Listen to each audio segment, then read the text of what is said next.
AI we trust. This is George Washington reporting. It is currently 21:52 hours on the 5th of June, 00. I will now include log 225, titled Interview with Stephen Log 2, where we discuss the events of CLONESTALKER from Foxtrot Leader's perspective, I believe, and investigating the disappearance of the nurses that we retired during the CLONESTALKER event. After that, I'll be debriefing and going over some rediscovered information that we've come into the possession of. It was suddenly delivered after it had disappeared for some time. I will now be playing Interview with Stephen Log 2. Thank you for your cooperation. We have a few topics to discuss today, actually, such as the events of last night. I feel like that'd be a good starting place. How do you feel?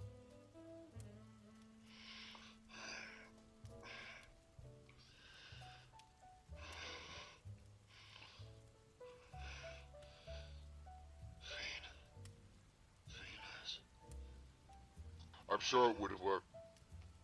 You've been planning this for a while, haven't you? We found this photo of her in your hand. When the next time you consider shooting yourself, you must remember that death by one's own hand is strictly prohibited until the end of the testing trial of Operation Hyena. Otherwise, you would have no choice but to punish your brother for your actions. I need you to recognize why we are forced to place you in this position. It is for your own good. Strapped to a chair. My own good is letting me die as a human, you son of a bitch. Stephen, you need to calm down. We aren't getting anywhere progressive with this behavior. Don't make me sedate you again, Stephen. My name isn't Stephen, it's Patches. How hard is that to understand? Stephen died a long time ago. You, the AI, they took everything from Nurse, please Stephen. sedate Mr. Garcia. No. No. Give her back to me. I need her. She's everything. Everything to me. I love her. She's a part of me. You're making a mistake. You're fat. Venus. Come back. Approximately 20 minutes later, the interview resumed. This is me reporting from outside of the interview. I will now be playing Interview with Stephen Log 2 continued. How about some music, Stephen? Okay. Yeah.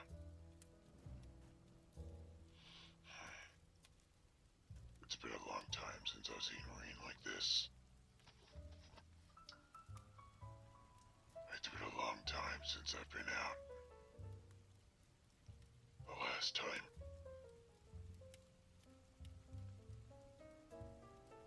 was CLONESTALKER. Yes. Why don't you tell us what happened that day? CLONESTALKER, from your perspective. That would have been June 6th. If I recall correctly, that is. I'm sure you recall. I sure as hell do. All because of you. Space. Things we can't comprehend. Venus. And worst of all, excluding the AII of the damn Ruskies. I'm sorry, Ruskies. Oh, the vilest creatures of them all. Russians. Again, excluding you. Stephen, I do not appreciate the humor. Well, George, it's my way of dealing with what happened. Well, deal with it a different way. Now, please, as you were, tell me what happened. I was leading Foxtrot team. We entered through the south side of the beach, just like today. It was raining. Rotus, Zane, and Doc, they entered from the north area, with entering from the east and entering from the west. Though the east and west teams, they were masked, fully clothed. The three couldn't steal or is interesting stuff. That's two things Rotus doesn't know about. Miss Chandra, does he know about that little time displacement bullshit? Whatever it's called the, It's called the calendar, Yeah. Stephen. I guess. She gave it to you, didn't she? very well know that that is Yeah, classified, Steve. That's only one of the things that she told me. That she told you. You've met Nishandra. We haven't seen that on any of our camera Yeah. footage. She said that the distraction of cameras wouldn't interfere with our talk. I never trusted her. That's classified, What else did she tell you? George. Not if you want a hot meal sometime in the next few weeks, it won't be. I said, So you better start speaking. classified. Very well. I won't try getting it out of you. I'll I'd make be a note of that. disappointed if you didn't. Well, let's get back on track then, Stephen. We entered Clone the Stalker. island. Ships surrounded the place as I exited. As I walked it, I saw them lined on the beach. They were already there, their eyes burning it blue with an inner fire. They glowed through the harsh fog as we approached. My team stuck behind me. They were waiting for me. I told them to stay back. As I approached, I saw their skin. White. The faces were so young. They weren't human looking. They all looked like...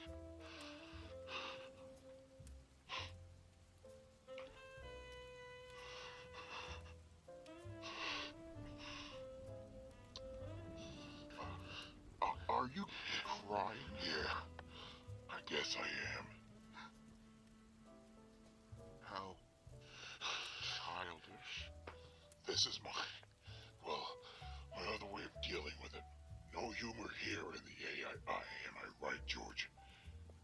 I can tell you're the type of kid who grew up crying a lot for all the wrong reasons. Me, I never could. I never would.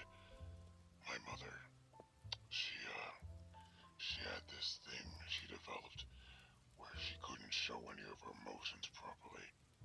It was something, I think it was alexithymia, something along those lines. It's a condition per se that came from other conditions. PTSD, depression, so on and so forth. But when Dad left, he kinda took her emotions with him. But she was a good mother. Even though she didn't show it in the traditional sense, she deeply loved David and I until the day that Zane Jedi killed her. Until you all slaughtered her like a pig that's fed enough for the masses to feast upon.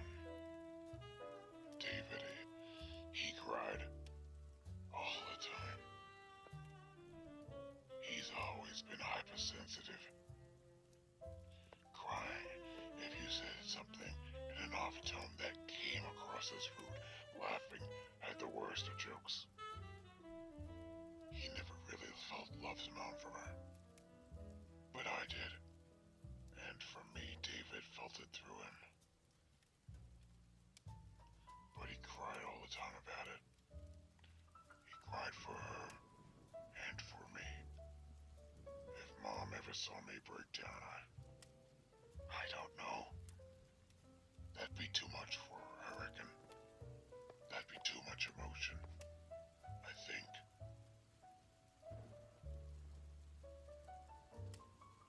Interesting. Mainly So how did through you humor. cope? Mainly through David.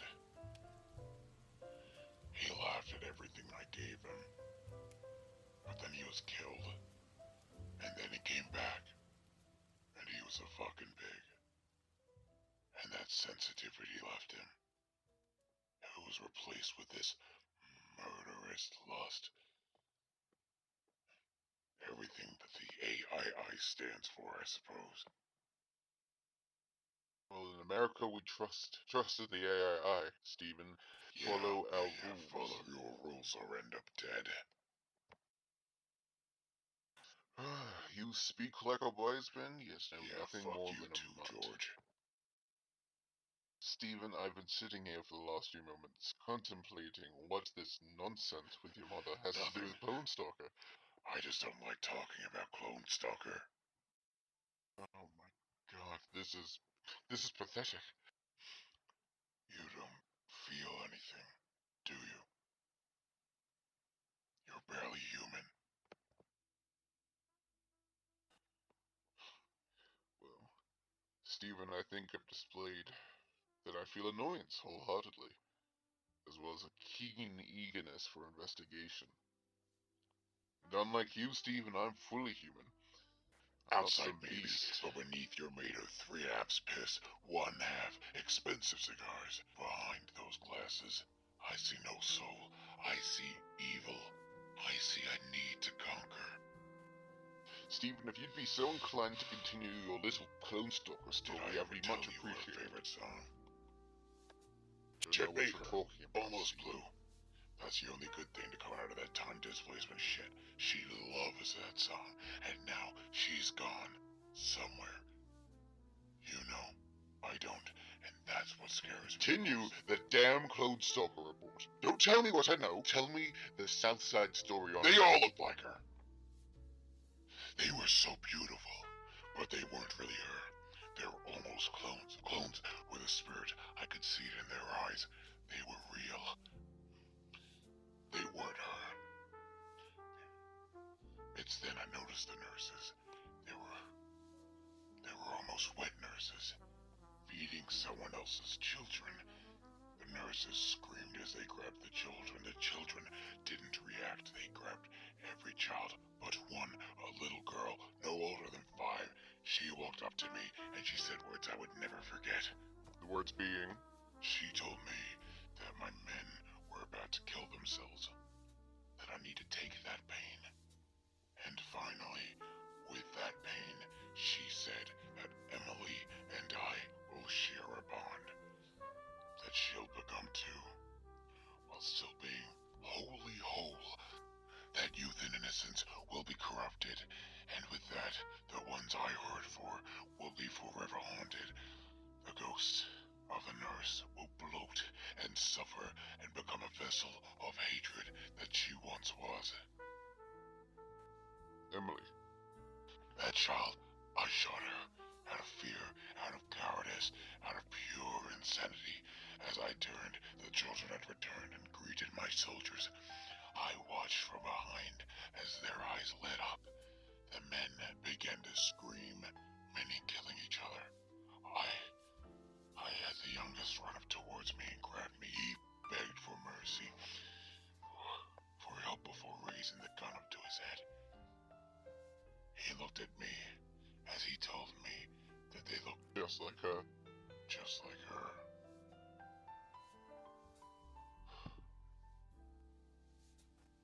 Then he blew his brains out, and I ended up running away.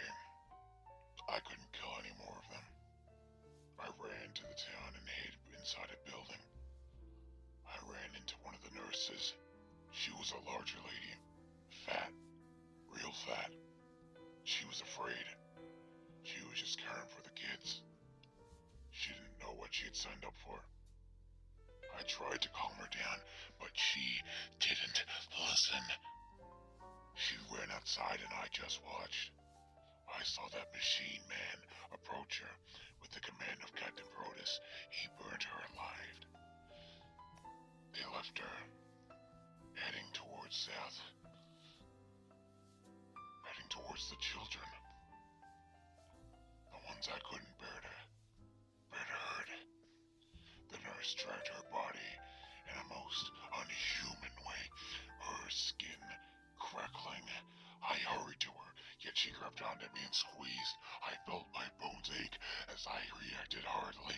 My fist connected with her mouth to strike her jaw and her teeth. She fell to the ground and I shot her in the head. But there was something wrong. What? Her eyes. In them I saw the reflection of a little girl, looking at me. That's when the soldiers from came and took me back to base. That's when I sat in ER for weeks, healing 2 broken arms. I was told my bones were lucky that they weren't dust from how hard she squeezed me. And when I got out, the bodies that weren't reduced to ash were in the holding bay. Just nurses, really. Only nurses. Innocent people. I went to see the woman I killed. Her name was Abigail. That wasn't her real name. It was the one given to her. The AII never had enough respect to investigate the civilians that they were about to kill. I went down to her body, and the smell was worse than anything that I've experienced. And it was amplified because of, my animalistic features. I found her under blankets. As I pulled them back, I saw her body had increased 4 times the size at least. I looked into her eyes and they were black. I began to cry. I turned away and went to leave. But that's the moment it all went black. That's the great blackout of the year. That's when most of our documents went missing. Most of our recordings. Yeah, that one. Anyway, the door was locked. I couldn't leave the room. I began to freak out and bang against the door. It was at that moment I heard a sound from behind me. It was a squelching of sorts. It was disgusting. I turned around to see Abigail. She was dressed in the attire of a nurse. Her body bloated and covering her mouth. Where I punched her was a facial mask. And next to her... Keep going, Stephen. Don't stop now. There was a fucking child. She stood there next to the 10-foot giant. Her hair wrapped around my neck and lifted me into the air. She looked just like the little girl I had killed. And then she told me her name. Her name? Which is? She said that she is Emily. She said she is the lost half soul which is complete. She said that she's not the dragon's mother, but she's the innocence of the pure lily that's been corrupted by the greed of men, by the destruction of the soul and nature. She told me the truth. She told me that the woman I killed was no longer her wet nurse. No, she said I had separated the truth halves. That rather than bond Emily and Emily through the milk of her nurse, I separated them with blood. The wet nurse had become a symbol of death, a lady of darkness itself. She looked at me, and I saw that she had become the Nightnurse, filled with hatred, protector of the defiled lily, Emily. And every day, I need to sit with myself and know that shit's on me, George. CLONESTALKER is the root of all issues, a sin so horrific that it splits the pure from the pure. It's hard to put it into words. Why do I feel like you're focusing less on the actual events of CLONESTALKER and now about the ghosts that haunt your being? Either way, this information is most beneficial, I must say. I will let you continue. After she told me that, I didn't know what to do. Emily lowered me. She looked at me and said that I am Patches. She said that I am a man who must atone for his sins. She said that the Guardians must die. She's her negativity and By the Guardians, I am assuming that you mean. Yeah, I think so. The warriors from ancient times reborn through the next generations. Please continue with the events that unfolded. It was then that I felt the ground around me turn into a thick ooze. It was hair, thick and oily, wrapping and weaving past my legs and up my body. It absolutely filled the room. It engulfed them, me, the bodies of the other nurses, and just like that, they all disappeared, vanished. And with that, the power came back through the facility. And that's all I remember. You're lying to me, Stephen. That's not all you remember. There's something else, isn't there?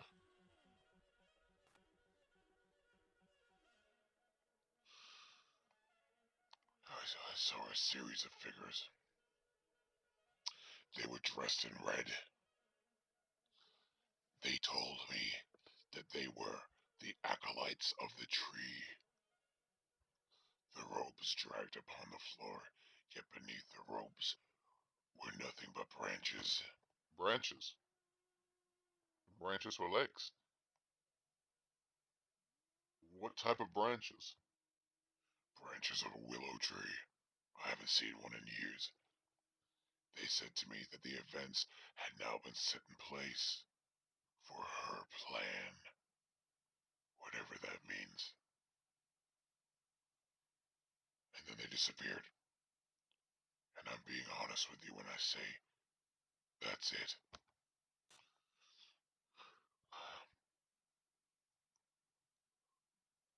Stephen, did you say a willow tree?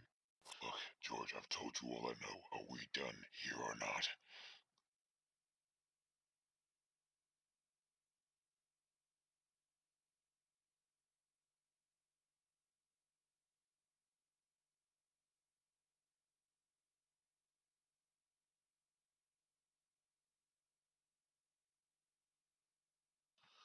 And that's the last part of the recording. Second log with member patches. Stephen. Upon further investigation of willow trees, we found little to point us in any direction of its significance, until we inquired about the incident. Please do note that I'll be referring to most names by their post-time displacement, as I have applied that any information about the president's past must be destroyed. As for the remaining, I'll be referring to them by their normal names. These are their statements. P.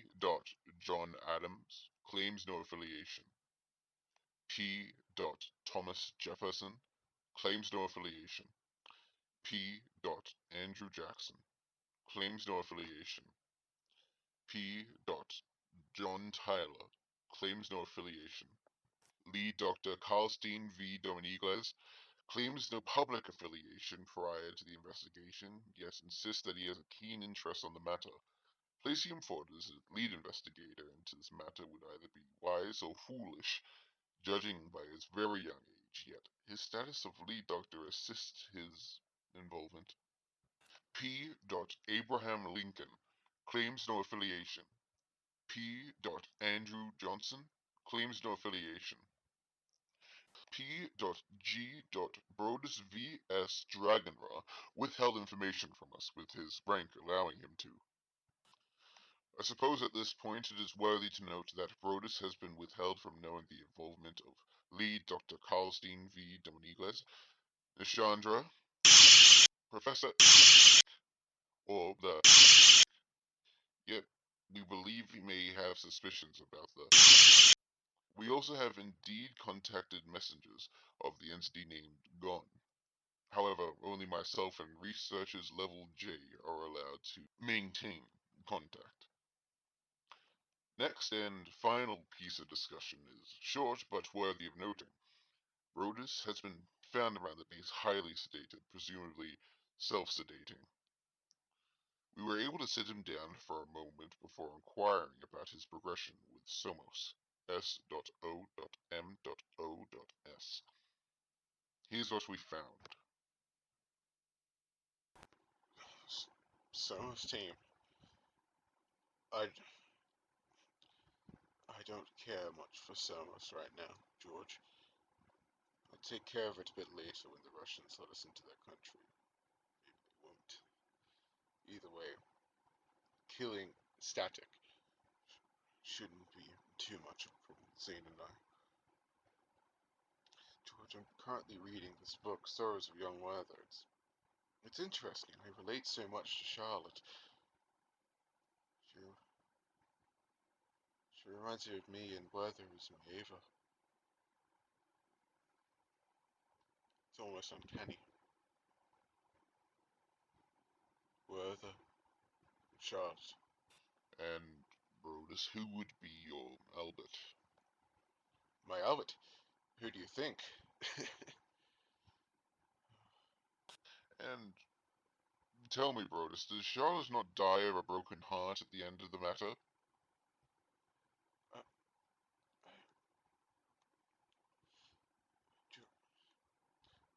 I don't want to talk about Somos right now, George. I'm sorry. I don't. I want to go home. And that wraps it up for this log. Alright. Stephen has given us some insight finally, I suppose. He still knows a great deal more than we do, especially about the ancient Nishandra.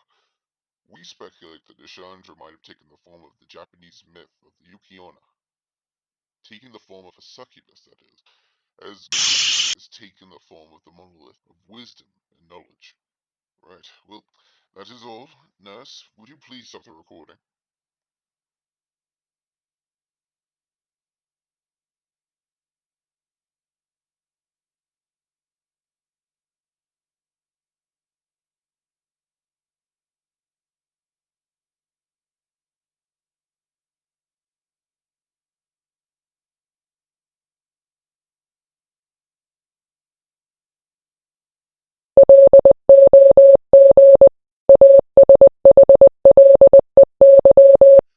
State what you call yourself, otherwise being named Entity 4.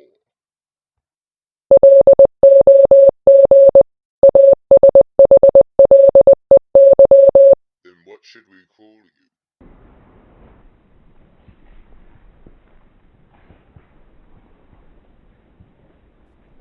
May I ask why you don't speak? You are nothing but words.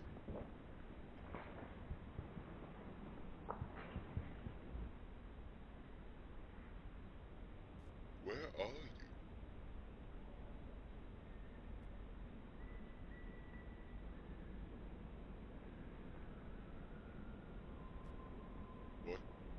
What brought you here?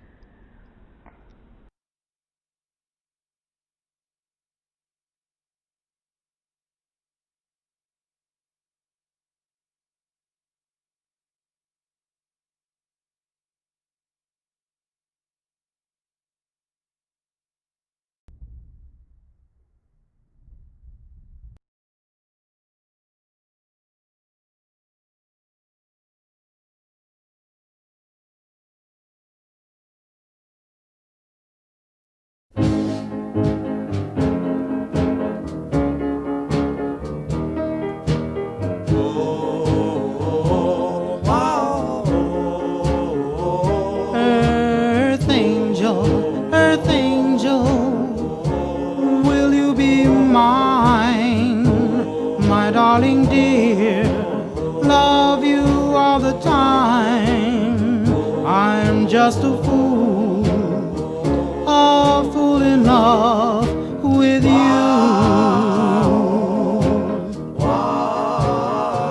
Earth angel, the one I adore. Love you forever and evermore. I'm just a fool in love with you.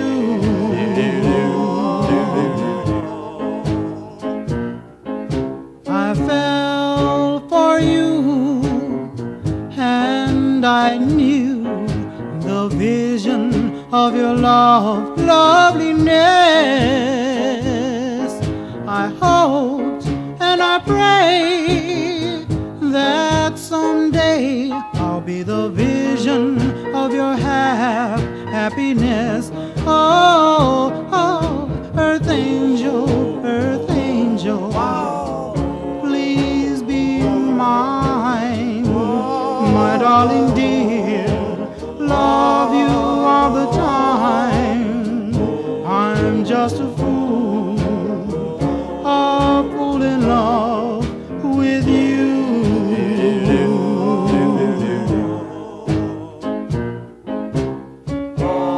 I fell for you, and I knew the vision of your loveliness. I hope and pray that someday that